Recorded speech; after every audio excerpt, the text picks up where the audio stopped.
سلام و درود خدمت همه دوستان عزیز. امید که جور صحتمند باشین، از صحت کامل برخوردار باشین.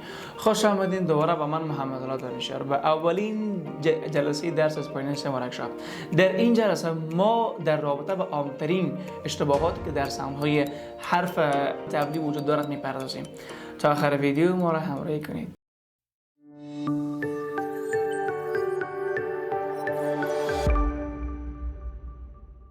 خب حرف W را داریم. این ما چگونه تلفظ بکنیم؟ دوستان عزیز، یک از اشتباهات عامی که در میان نان نیتیو اسپیکرها وجود داره او همین است که بجای W V میگن و بجای VW میگن. پس do not confused and do not say instead of W V and do not say instead of VW. So میگه very نیست.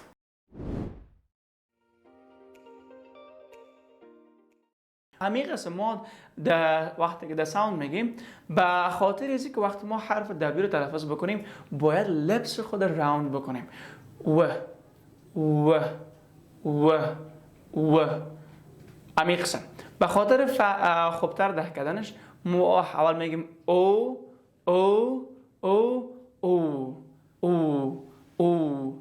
و همین قسم باید داشته باشین که کنفیوز نشوین. بجای حرف W V نگوین و بجای V W نگوین. پس حرف V رو ما چه قسم پرونانس میکنیم؟ بلکه بگونه و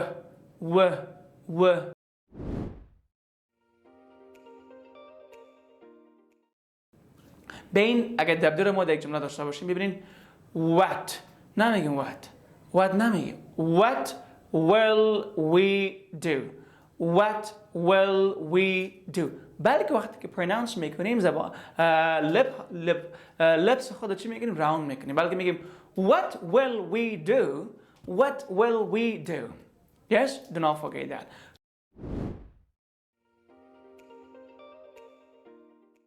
Let's compare R and W. بین اینا ساوند R با W چی میکنیم؟ مقایسه میکنیم. ببینید wreck wick right white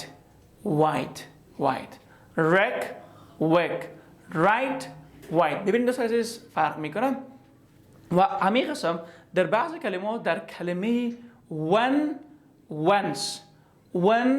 once در اینجا هم ما صدای W رو داریم، بلکه صدای او رو نداریم، بلکه صدای و رو داریم. میگیم once.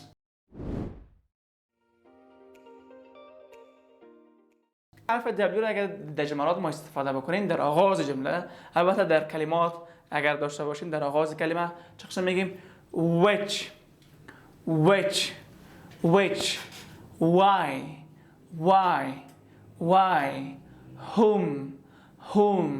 whom what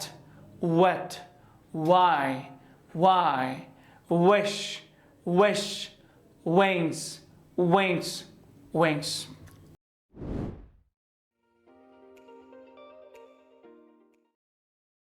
خب اگر حرف و یا W را ما در وسط کلمات داشته باشیم هم تلفظ میکنیم.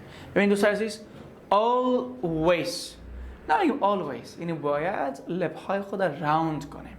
always away beware نمیگیم beware گفته نمیشه beware awake. دیگه کلمه داریم someone Hollywood.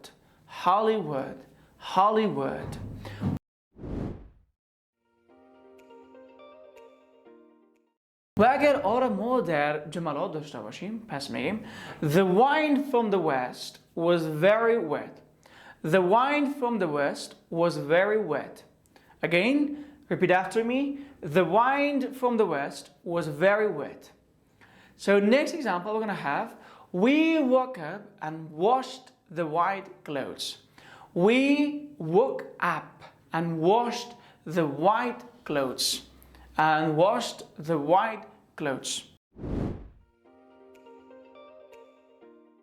خب دوستان عزیز، صدای حرف Q متشکل از دو صدا هست. یکی صدای ک و یکی صدای و هست.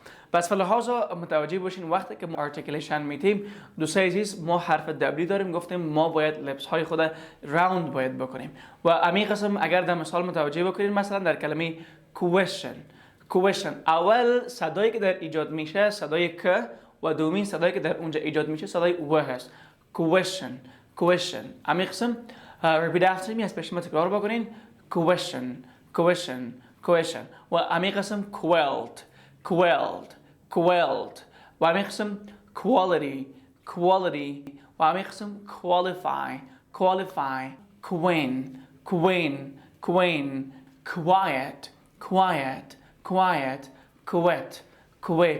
quiet. Just you have to keep your practicing as well. Do not forget, you have to just keep your practicing for many times. You have to repeat them for many times to have a great pronunciations. خب به خاطر تمرین کردن زیادتر هر صدا را زیادتر کوشش بکنید که بیشتر از 10 بار 15 بار تکرار بکنید تا بتونین به طور درستش تلفظ بکنین. اینا رو میریم در رابطه با paragraph practices که یک ریویو میکنیم.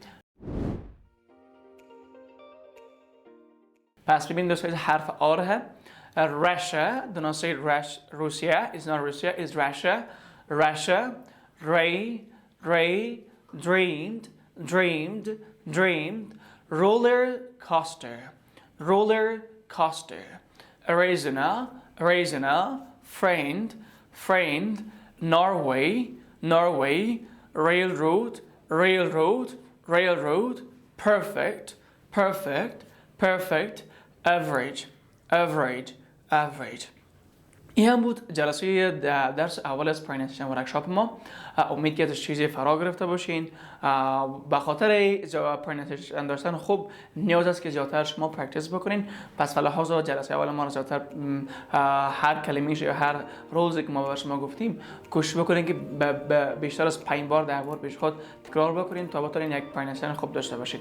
خب دوستان عزیز به خاطر تعقیب کردن جلسه دوم ما نگفته نمونه که چنل ما رو سابسکرایب بکنید، زنگوله رو فشار بدهید و اگر کلام سوال انتقاد پیشنهاد داشتین میتونید در قسمت کامنت برای ما کامنت بگذارین، انشالله حتما ما برای شما جواب خواهیم داد و همچنان ویدیو ما رو لایک بکنین.